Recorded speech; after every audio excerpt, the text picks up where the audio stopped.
Dear friends and students, today we are going to discuss about our poem number 2.4. Have you earned your tomorrow? म्हणजे आपण उद्याच्यासाठी कमाई काय केली का? किंवा उद्यासाठी आपण एक दिवस काय मिळकत केली का? ह्या कवितेतून नेमकं कवीला काय म्हणायचं आहे? तर कविताला काय म्हणायचं त्यापूर्वी कवितेचं रायटर पोएट कोण आहे? तर या कवितेचे पोएट आहेत एडगर ग्वेस्ट. आणि या कवितेतून त्यांनी काय केलेलं आहे तर एक मॉरल मेसेज आहे तुम्हाला की different ways to help the others. म्हणजे आपण इतरांना मदत करण्यासाठीचे वेगवेगळे मार्ग. पण हे मार्ग का करायचे? तर सपोज आपण एखादी डिग्री घेतली, एखादं पद घेतले, आपण क्लास 1 सुपर क्लास 1 पदावर गेलोय, पण आपण ते गेलोय पण आपल्या आपल्यातच फक्त पुन्हा गुड म्हणजे मिक्सअप होऊन बसलोय. तसं न करता तुम्हाला स्क्रीनवर जे दिसतंय ना, काय चाललंय स्क्रीनवर, तर एक माणूस खाली दरीत पडायला लागलेला आहे. दुसरा एक माणूस त्याचा जीव धोक्यात घालून त्याला हात द्यायचा प्रयत्न करतोय. हात म्हणजे साथ, सहकार्य, मदत, कोऑपरेशन, हेल्प. तर अशी हेल्प केल्यानं तुमच्या जीवनातला एक दिवस म्हणजे जेवढे काय आपले जीवनाचे दिवस ठरलेले आहेत त्यात एक वाढीव दिवस तुमच्या मदतीमुळं तुम्हाला परमेश्वर देतो, असं कवीने तर कल्पना केली. तर यामध्ये तुम्हाला पहिल्यांदा मी मराठीतून समरी सांगून घेतो कवितेची, की या कवितेमध्ये एक मॉरल मेसेज, नैतिक मेसेज असा आहे की आपण जीवन जगत असताना हे आपलं फक्त आपल्यापुरतं मर्यादित न राहता आपण इतरांसाठी मदत केली पाहिजे, सहकार्य केलं पाहिजे, की जेणेकरून आपण कवीने ते काही प्रश्न विचारलेले आहेत तर ते प्रत्येक प्रश्न म्हणजे आपल्याला रिलेटेड आहे. ही कविता जी आहे ती अतिशय सिंपल पोएम आहे. 4 स्टांजाज आहेत आणि ईच स्टांजा इन्क्लूड 4 लाईन्स. आणि राईम स्कीम जर म्हणाल तर AABB आहे. तर एक simplicity it is the feature of this poem. या कवीला एक असं म्हटलं जातं काय की पीपल्स पोएट म्हणजे लोकांचे कवी. का? तर लोकांसाठी यांनी भरपूर काय केलेलं आहे आणि ते करावं असं तुम्हाला सुद्धा या कवितेतून अपेक्षा व्यक्त केलेल्या आहे. तर have you earned your tomorrow?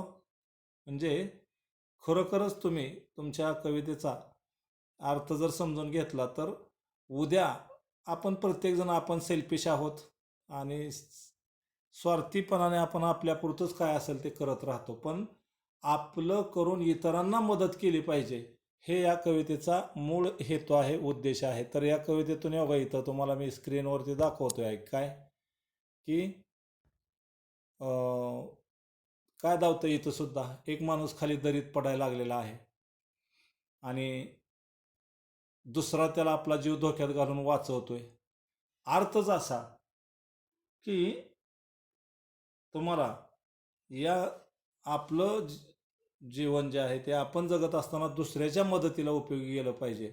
आणि आपण असं जर दुसऱ्याच्या मदतीला गेलं तर नक्कीच देव तुम्हाला अर्नड युअर टुमॉरो एक दिवस ज्यादा लाईफ देतो. जे आपलं समजा ठरलेलं आहे त्याच्यात दररोजच्या दिवशी आपण एक दुसऱ्यासाठी काय मदत केली, दुसऱ्यासाठी काय सहकार्य केलं की आपल्याला देव एक दिवस ज्यादा बोनस लाईफ देतो. टुमॉरो म्हणजे उद्या, तुमचा एक दिवस उद्यावर ढकलला पुढे, एक दिवस तुम्हाला लाईफ बोनस मिळालं. म्हणजे इथं स्क्रीनवरती काय दिलंय बघा मी तुम्हाला की success has nothing to do with what you gain in life or accomplish for yourself. तुम्ही जीवनात काय मिळवलं, सक्सेस म्हणजे काय, यश, जीवनात काय यश मिळवलं किंवा स्वतःसाठीच काय पूर्ण केलं हे महत्त्वाचं नसून आपण जीवनामध्ये काय महत्त्वाचं आहे तर it's what you do for others. तर स्वतःसाठी काय मिळवलं. समजा मी डिग्री घेतली असं म्हणता तुम्ही की डिग्री घेतली, ग्रॅज्युएट झालो, चांगली नोकरी मिळाली, क्लास 1 सुपर क्लास 1 झाला आणि याला सक्सेस म्हणायचं का? नाही. तर तुम्ही सक्सेस झाला, क्लास 1 सुपर क्लास 1 झाला तर पुन्हा तुम्ही तुमच्या पद्धतीनं दुसऱ्याला मदत करा, जसं स्क्रीनवर मदत करते तसं. आणि जेव्हा तुम्ही दुसऱ्याला मदत कराल तेव्हाच तुम्ही खरं सक्सेस झाला असं कवीला म्हणायचं आहे.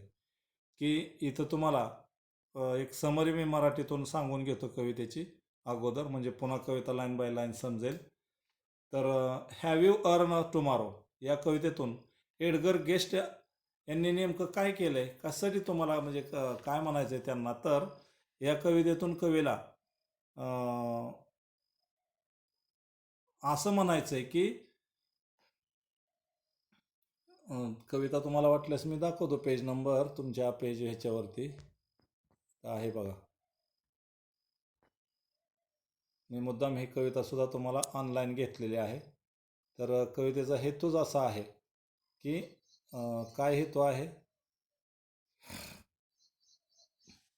Have you earn your tomorrow, written by Edgar Albert guest.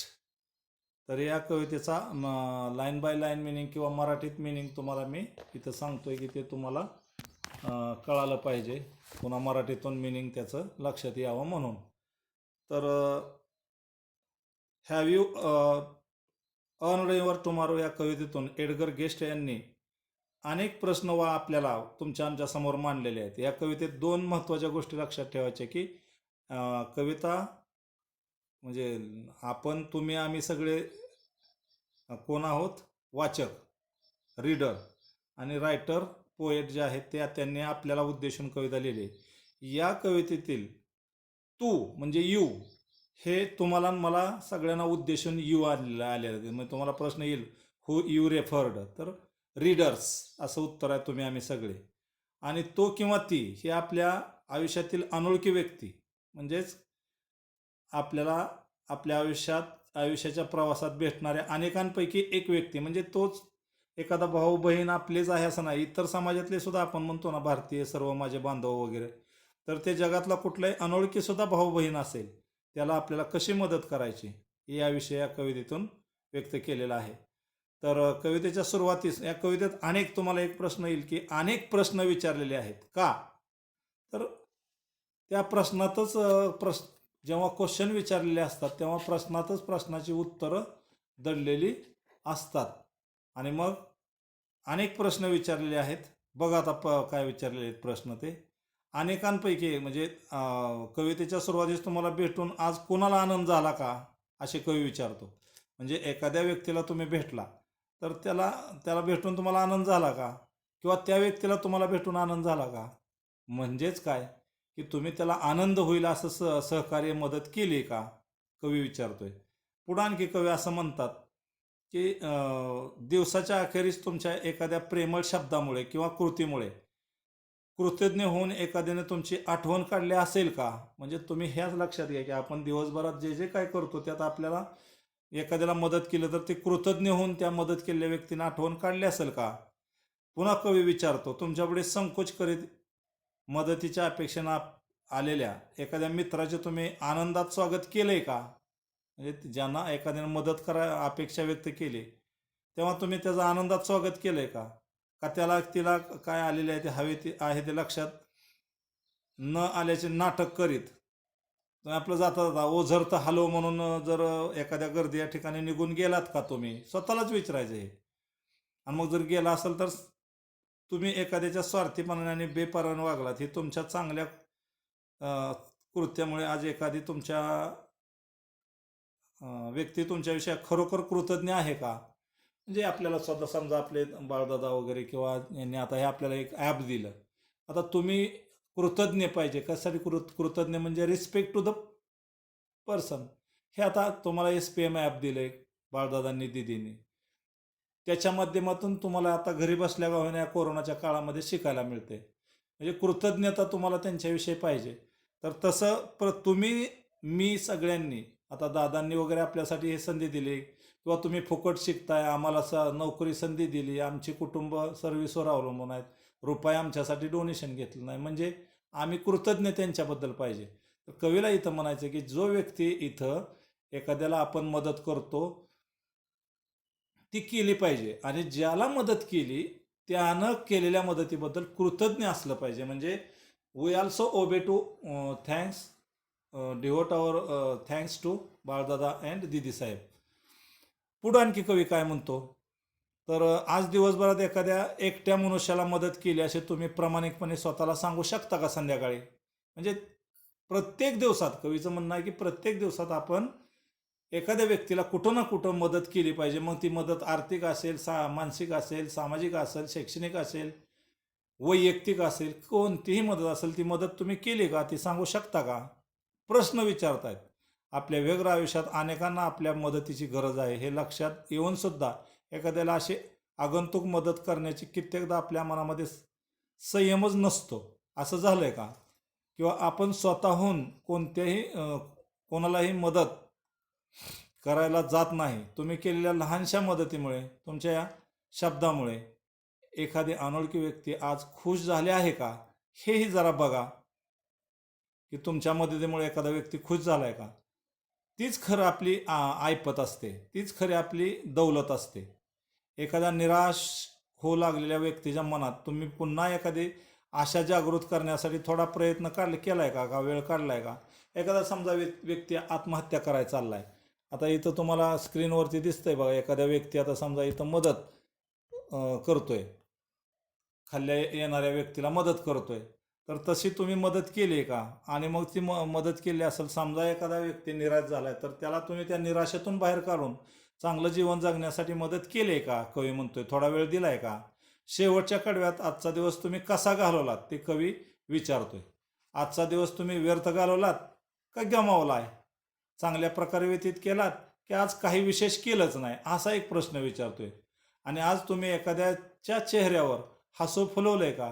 की ज्यांच्याकडे दुर्लक्ष करून किंवा त्यांच्या अपेक्षा उपेक्षा म्हणू आपण करून त्याचे मन उदास केलेत का तुम्ही?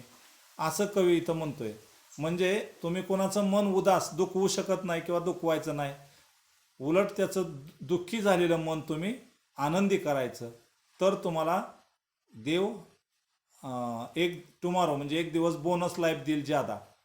आज झोपायला जाण्यापूर्वी ज्या प्रकारे आजचा दिवस तुम्ही व्यतीत केलात ते पाहता जगण्यासाठी आणखी एक दिवस देव तुम्हाला भेट देईल असे वाटतं का? म्हणजे तुम्हाला बाबा स्वतःलाच वाटलं पाहिजे की आपण जे काम करतोय, आज जे काम केलेलं आहे ते त्यातलं इतरांसाठी किती उपयोगी आलं हे स्वतःला आपण विचारलं पाहिजे. आणि मग जर आपण दुसऱ्याच्या मदतीला गेलो तर नक्कीच देव आपल्याला एक दिवस बोनस लाईफ देतो, ज्यादा दिवस देईल. म्हणजेच यू हॅव अर्नड टुमॉरो, एक दिवस तुम्हाला बोनस लाईफ मिळालं असं गृहीत धरू. आणि मग कवीचं म्हणणं एकच आहे की तुम्ही या ना त्या पद्धतीनं इतरांना मदत केली पाहिजे. आता हे करत असताना तुम्हाला तुमच्या दैनंदिन जीवनामध्ये कितीपत आपण इतरांसाठी मदतीला जातो, कितीपत आपण इतरांना वेळ देतो, कितीपत आपण इतरांना सहकार्य करतो, हे आपण स्वतः विचारात घ्यायचं. आणि प्रत्येक दिवशी एक ना एक पद्धतीने मग आपण दुसऱ्याला मदत करताना ती मदत आपण समजा एखादा शेजारी असेल, त्याच्याकडं काय एखादे घरी खायला नसेल, आर्थिक प्रॉब्लेम असेल, तुम्ही त्याला त्या पद्धतीनं मदत करा. एखाद्याकडं कपडे नसतील, तुम्ही तुमच्या पद्धतीनं त्याला कपडे द्यायचा प्रयत्न करा. एखादा कोणतरी ओळखीचा असेल, बिगर ओळखीचा असेल, त्याला वही पुस्तकं नाहीत, तुमच्याकडं आहेत, तुम्ही त्याला त्या पद्धतीनं मदत करा. एखादा कुठल्या तरी विवंचनेत आहेत, अडचणीत आहे, तुम्ही त्याला त्या पद्धतीनं मदत करा. किंवा एखादा व्यक्ती काहीतरी दुःखी आहे, खिन्न आहे, उदास आहे, त्याला त्या दुःखातून तुम्ही बाहेर काढण्याचा प्रयत्न करा. किंवा एखादा व्यक्ती समजा त्याच्या कुटुंबातून काहीतरी त्याच्यावर आघात झाला आहे, त्याला त्याच्यातून बाजूला काढायचा प्रयत्न करा. म्हणजे जर तुम्ही अशा लोकांना तुमच्या आसपासच्या कोणत्याही प्रकारच्या, आता तुम्ही स्क्रीनवर बघता एक व्यक्ती खालून पडायला लागलेला होता, त्याला दुसरा व्यक्ती आधार देऊन वर घेतोय. म्हणजे कोणत्या ना कोणत्या पद्धतीनं आपण सहकार्य, हेल्प, मदत करा. कारण man is a social animal, without society man can't live. समाजाशिवाय माणूस राहू शकत नाही. म्हणजे समाजामध्ये आपण एकमेकाला सहकार्य केलं पाहिजे आणि सोशल सर्व्हिस आपल्या हातून झाली पाहिजे. का? तर service to man is service to God. म्हणजे जनसेवा हीच ईश्वर सेवा. आणि मग जनसेवा केली की ईश्वर सेवा ऑटोमॅटिक होते आणि ईश्वर तुम्हाला एक वन मोर टुमारो म्हणजे आहे ह्या जीवनातला अजून एक टुमारो ज्यादा जीवन देऊ शकते, असं इथे कवितेत व्यक्त केलेलं आहे. तर आता कवितेला सुरुवात करण्यापूर्वी हिस्टॉरिकल बॅकग्राऊंड बघू, कवीचं बघू आपण. हं, इथं बघूया कवितेचं हिस्टॉरिकल बॅकग्राऊंड. तर यामध्ये तुम्हाला कवीचं इथलं हिस्टॉरिकल बॅकग्राऊंड जे आहे ते बघा. इथं पेज नंबर 112 वरती बघा. Edgar Guest, Edgar Albert Guest, born on 1881 two, म्हणजे त्यांचा जन्म 1881ला झाला कवीचा, एडगर गेस्टचा. मृत्यू 1959, 1959 रोजी. वॉज बॉर्न इन इंग्लंड, यांचा जन्म कुठं झाला, इंग्लंडमध्ये. And was bought to united state म्हणजेच अमेरिका, अमेरिकेमध्ये त्यांना आणलं गेलं. When he was 10 years old, 10 वर्षाचा असताना त्यांना अमेरिकेमध्ये आणलं गेलं. He began his writing career in 1895 at the age of 14. त्यांनी त्यांचं लिखाणाचं करिअर जे आहे ते कधी सुरू केलं, वयाच्या 14व्या वर्षी. आणि कधी सुरू केलं, 1895ला. Edgar Guest is known as people's poet for his simple style and optimistic tone of writing.